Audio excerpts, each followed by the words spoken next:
First of all, on the issue of special allocations for the Southern Grenadines, that's not something new. There was a time, even in the colonial period, when I got an allowance for the Grenadines and Mrs. Joshua got one for North Windward. It was then described as a hard area allowance. And what was it? $50. It was not even enough to keep you in sandwiches on the way. And I support the idea of helping parliamentarians to meet their costs. On the question of health and the opposition's position, first of all, as usual, no one has consulted me about my opinion on those matters, so that I am now free to express my opinion. I had health insurance while I was Prime Minister, which I paid for myself, to ensure that no matter where in the world I was, I could get medical coverage. Towards the end of my time as Prime Minister, I needed attention for my heart, which I subsequently got in Miami after my problems had been looked at by Dr. Ballantyne here, by Dr. Rampasad, and then a visiting doctor coming in for the medical school. I went to South Carolina to check, I went to Dallas to check, and eventually I got to Miami, and they said, we diagnosed your problem, forget about all these pills, we can deal with you. I had that operation in Miami, and it was covered by my international insurance. When next I attempted to pay my insurance, it went up to a figure that I could not afford.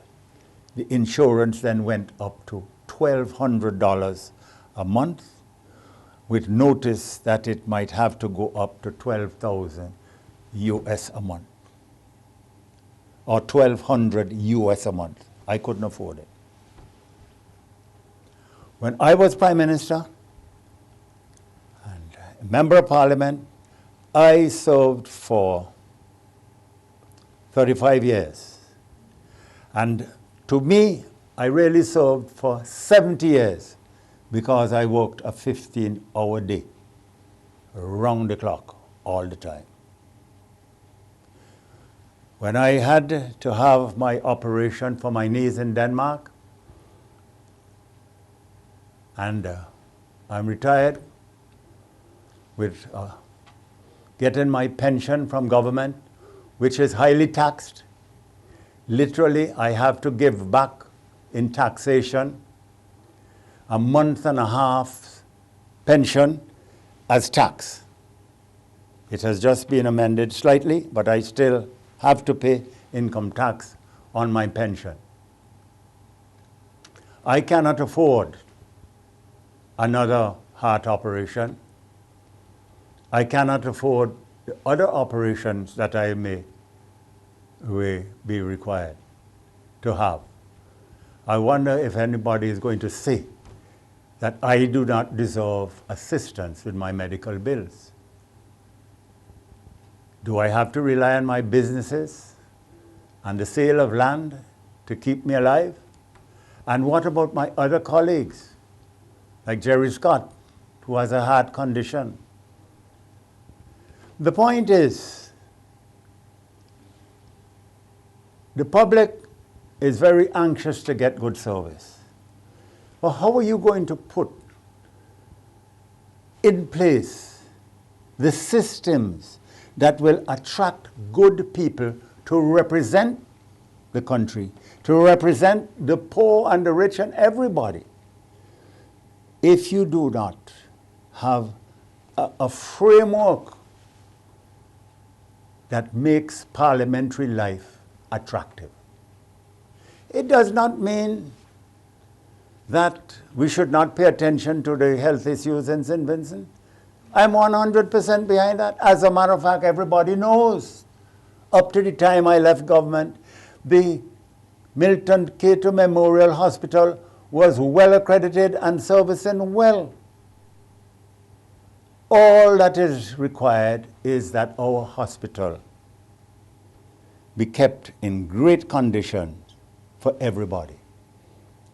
In the last election, my party was talking all about building a state-of-the-art hospital.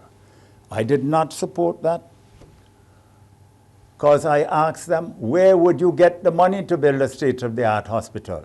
A hospital is made up of buildings, personnel, equipment, and materials. We spent, and we got funding of over 18 million euros over the year, and we built and repaired the children's ward, the maternity ward, the various men's surgical and men's medical. We did over the operation room. We did the last thing, it was the casualty. Those things should be maintained.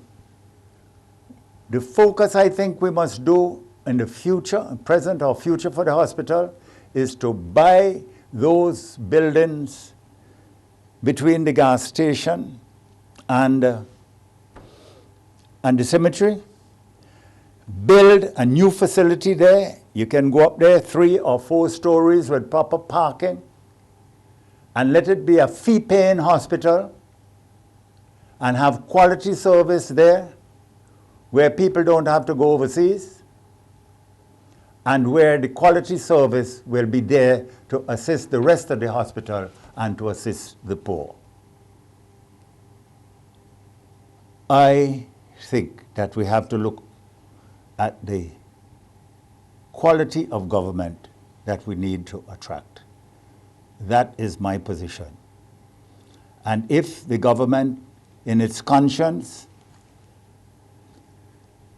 having worked so hard while they're in opposition to ensure that certain people like senators and so on don't get any pension, don't get any gratuity, and they're gradually beginning to realize that there are certain things that are in place. I am fortunate that I have the resources, I think. I can find the resources to look after my health. But what about the other people who come into Parliament and who cannot look after themselves? We need to look broadly at what we're going to do about health in this country and what we are going to do to make our Parliament an attractive people into which young people are prepared to make their sacrifice and give the best years of their life in service to the people.